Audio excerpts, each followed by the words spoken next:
genocide. End the genocide. End the genocide instead of funding it. Blood is on your hands. Gaza's blood is on your hands. Gaza's blood is on your hands. Gaza's blood is on your hands. Let Gaza live. Welcome into another episode of Immigrant Podcast. We're pleased to have you this morning joining us for another installment of what we're doing here with the Immigrant Podcast. Of course, my guest today, co-host, he's now retired and he's living in London. Of course, we're talking about my dad, Mr. Donald Hill. Dad, how are you doing today, sir? I'm fine. And how are you? I'm pretty good, mate. Of course, we converse a lot, so it's not like this is the first time in a while. We spoke this morning. And we spoke about yesterday mostly about what's happening on the planet.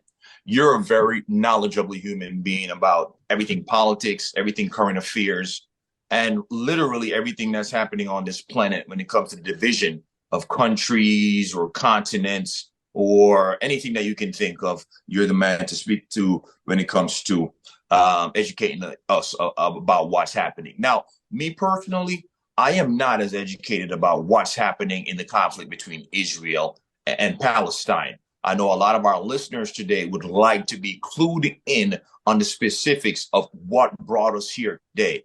And that's where I'd like you to start, Dad. Yeah, well, thanks for having me on.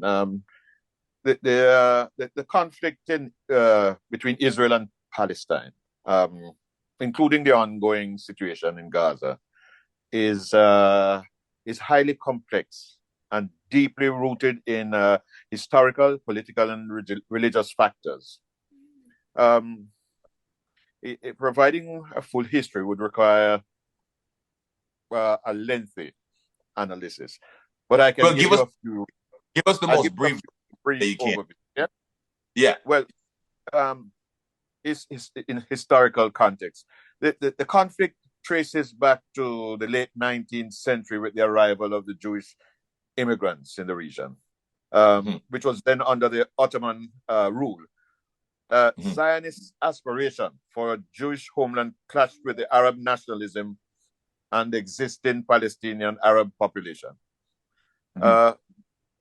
Subsequently, there was a mandate to, British mandate.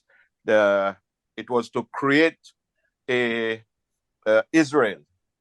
This was after the First World War. The League of Nations then, the group before the United Nations, granted Britain a mandate to administer Palestine. While following increasing Jewish migration, tensions between Jewish and Arab communities unfolded. The United Nations proposed a partition in 1947, leading to the establishment of the State of Israel. 1948.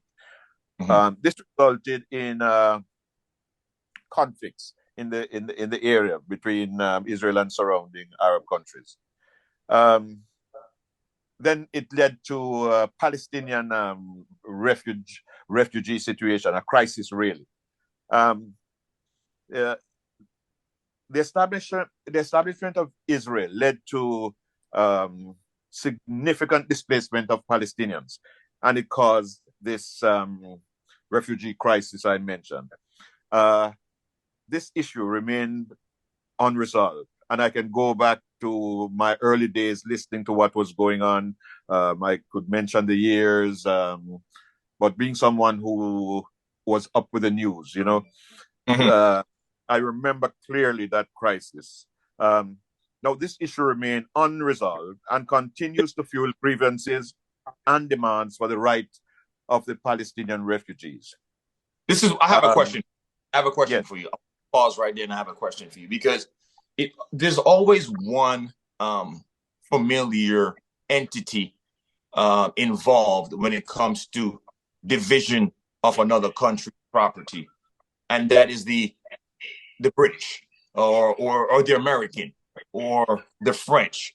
I wanted to know how Britain was put in charge of facilitating a move from Jews to Palestine. How did we get to that point? And why are we at that point? And why is that still the case? No, that is maybe a mystery. I'm not sure why Britain was the country charged with They administering. always are. Did they put Sorry, themselves in charge? my guess is that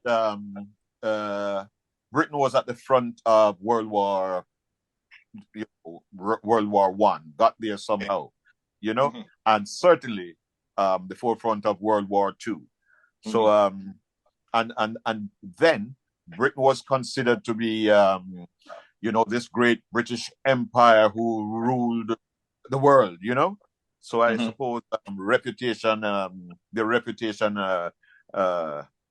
ensured that they were the ones singled out to do this. I mentioned earlier the conflicts, and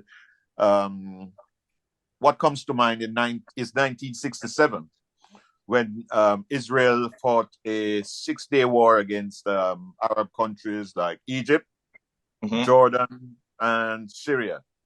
Now, as a result, Israel occupied areas like the West Bank, East Jerusalem, the Gaza Strip, which is in question now, which is what is being bombed, and the Golan Heights. Now, the occupation of Palestinian territories has raised. This has been a central issue in the conflict, with Israeli asserting security concerns while facing criticism for what the impact that this has on Palestinian lives.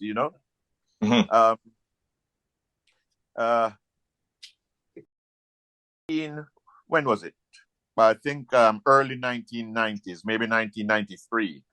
The Oslo Accord was signed, which led to sort of limited self-rule by Palestinians. Right. And some names come to mind. Assar, what's his name? Arafat. Arafat, I remember his name. Yeah, he was in the news at the time.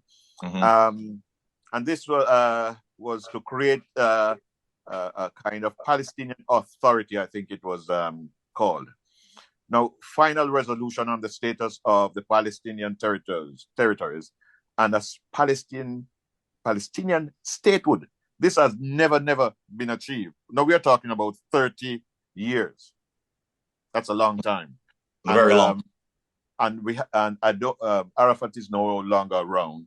And I think the situation has deteriorated. It's gotten much worse. More territory is annexed. And at the moment, the Palestinians are like, not my words, but I would agree that they are like prisoners in an open space, I'd say prisoners in their land. I'll have to ask you this. There's a common name. The prime minister of Israel, his name is Benjamin Netanyahu. I sent you the same report. I sent it to family members like my sister and a contributor to this program, my homeboy Aaron, that he's requesting $10 billion